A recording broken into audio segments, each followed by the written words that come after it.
All right, so in this video, we're going to cover everything that you need to know to outsource and hire for this business. All right, we're going to cover where to hire from, how to actually pay your virtual assistants, how to communicate with them, how to train them, and then the overall strategy, obviously, to scaling this. All right. So, first and foremost, where should you hire from? There's many different places. Obviously, there's Facebook groups around different niches and different topics. A great place that you can go for like professional jobs is Upwork, although it can be on the more expensive side. Another great place that you can go is Fiverr.com. Obviously, that's freelancers. They're relatively cheap. You can hire pretty much anyone for about $5. This is another highly reputable site that I use a lot in the e-commerce world. I use this to kind of vet and find people to list for me e-com wise. But one of my favorites, especially for this business specifically, is going to be onlinejobs.ph. The reason being, and you can see here, I've used this one recently. I wasn't logged into Fiverr, but I use Fiverr a lot as well.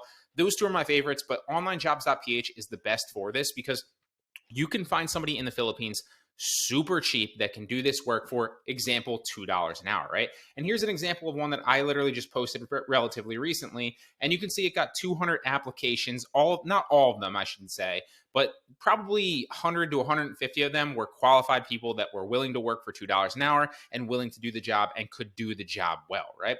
So this is another great place that you can find people to, obviously write scripts for you, read voiceovers for you, because a lot of them can speak fairly fluent English and speak it well. Now, obviously, if you're hiring for a voiceover, you want to talk to them first. So you don't hire them ahead of time when you're actually going on onlinejobs.ph. If you're hiring for voiceover, you want to obviously interview them and see how they speak first.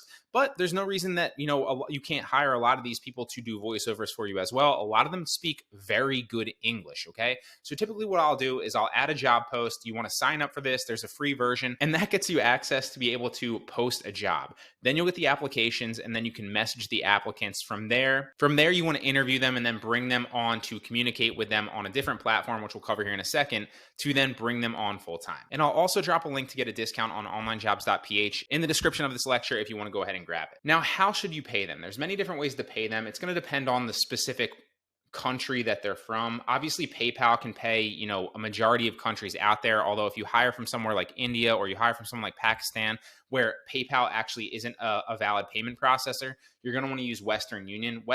Between Western Union and PayPal, you can pretty much pay anyone, anywhere, for anything. So then how do you communicate with them, right? Because you don't want to stick on, obviously, Upwork specifically. You don't want to just stay on Fiverr. You don't want to just stay on onlinejobs.ph. So what I recommend is you use WhatsApp, because from WhatsApp, anybody anywhere in the world can use it, data free. They just need Wi-Fi. And you can see I literally use WhatsApp to communicate with my VAs as well.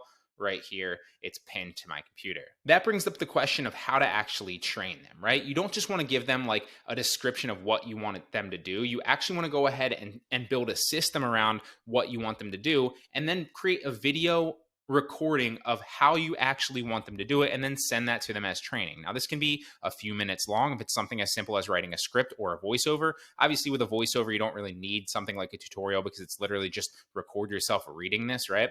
But if it's something like video editing or overlaying graphics, obviously you're going to want to create a video tutorial for them, okay? And you can see I've done this. I have a lot of video tutorials here. And finally, just a word of advice, you want to start small, right? You don't just want to outsource and the very first person that you hire, you give them, the entire reins of your business, right?